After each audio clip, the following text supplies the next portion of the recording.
Hey, this is Michael of Round Number One, and this is your Sunday edition of Round Number One Weekend Update.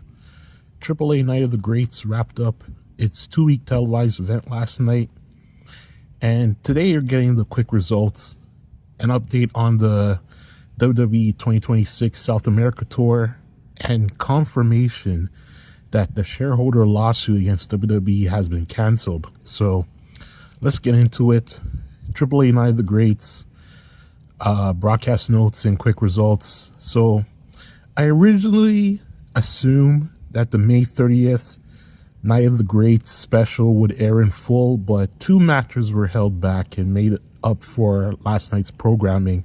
So here are the quick results. We had the AAA Cruiserweight title number 1 contender match, Mini Vikingo versus Octagon Jr. versus Joaquin Wilde versus Cruz del Toro versus Lince Dorado.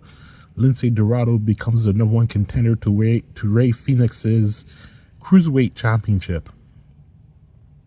A quick note I missed yesterday. After Chad Gable's return to SmackDown, he was also shown backstage apologizing to Rey Fenix for disrespecting lucha culture. Then we had Rey Mysterio take questions from the media, calling the Mask vs. Bass match awesome, saying he'll be fair regarding Dominic.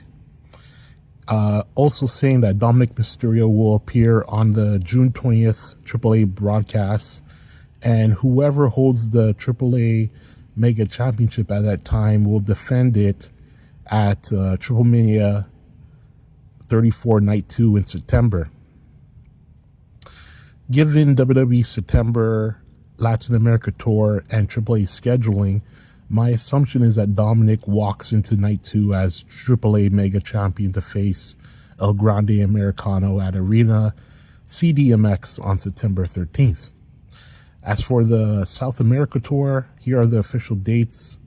Wednesday, September 9th in Ecuador, September 10th in Bogota, Colombia. Then we got September 11th in Buenos Aires, Argentina. Oh yeah, for the September 9th show, it's in Quito, Ecuador. Sorry about that.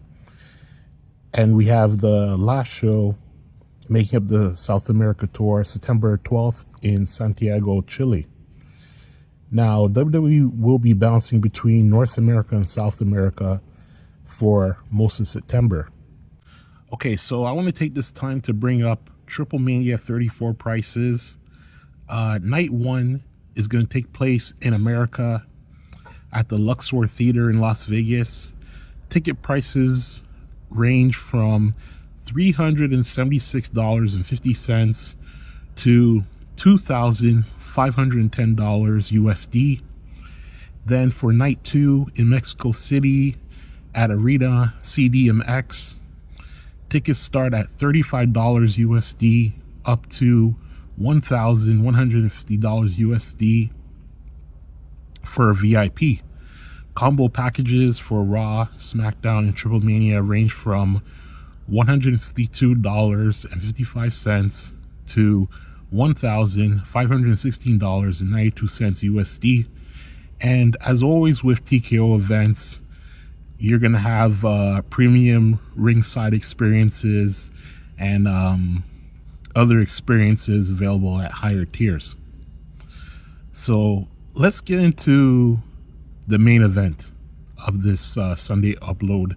The WWE shareholder lawsuit has been canceled. Now, this was supposed to be a 4-day trial scheduled to begin on June 8th, tomorrow, but Bloomberg reported on Friday that it was removed from the Delaware Chancery Court calendar. Now, today, Brandon Thurston of WrestleNomics confirmed the lawsuit has been canceled at the request of the parties. According to Thurston, court administrator Tamara Burton stated that the parties reached an agreement in principle and will present a settlement for approval. Vice Chancellor J. Travis Laster also posted a notice confirming the settlement process. The shareholders had alleged that WWE sale process was structured to keep Vince McMahon in power rather than maximize shareholder value. Vince McMahon, Nick Khan, Triple H, Mark Shapiro, Ari Emanuel, and others had been scheduled to testify. So what does the settlement really mean? The settlement means the public will never hear sworn testimony from McMahon, Nick Khan, Paul Levesque, Triple H, Ari Emanuel, Mark Shapiro, or anyone else involved. And that's not just a missed opportunity. It's a massive, what could have been moment for wrestling journalism. This trial had the potential to be the most transparent look into WWE corporate decision-making since the steroid trial in the 1990s.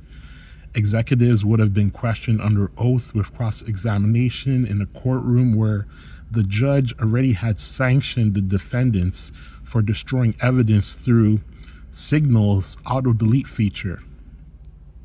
If this trial had gone forward, we would have learned how the TKO merger was actually negotiated, whether Vince influenced the sale to protect his power, what Khan and Levesque communicated privately during the sale window, how much internal disagreement existed, what documents were deleted, why, and under whose direction. This was the kind of testimony that could have rewritten the public record. It could have changed how fans, investors, and even talent view the people running the WWE. Instead, the settlement keeps everything behind doors. No transcripts, no cross-examination, no public accountability. And the irony is that the people who benefit most, Vince, Nick Khan, Triple H, Ari Emanuel, are all multimillionaires or billionaires who can easily absorb whatever the settlement costs. They'll walk away protected. The public walks away with unanswered questions. So for wrestling journalism, this is a loss. For transparency, this is a loss. For the fans who want the truth, this is a loss. Now, there are people who don't like Brandon Thurston. There's going to be some creators that going live on YouTube tonight that will pretend to praise him while slipping in backhanded shots out of jealousy. But the reality is simple. Thurston was the only reporter who consistently pushed for transparency. He fought to unseal records. He was prepared to attend the trial in person. And if this had gone forward, the public would have learned a lot about WWE leadership. But here's the part nobody wants to admit. Everybody involved is rich enough to make this go away. Nick Khan and Triple H just signed long-term deals. Vince is Vince. Ari Emanuel and Mark Shapiro are billion-dollar operators. So when it comes to debating who was right or wrong, you have to ask yourself, is it worth arguing when the people at fault can pay the bill and move on? This brings your weekend update to a completion here at the Round Number 1 YouTube channel. As always, stay cool, and I'll see you guys during the week.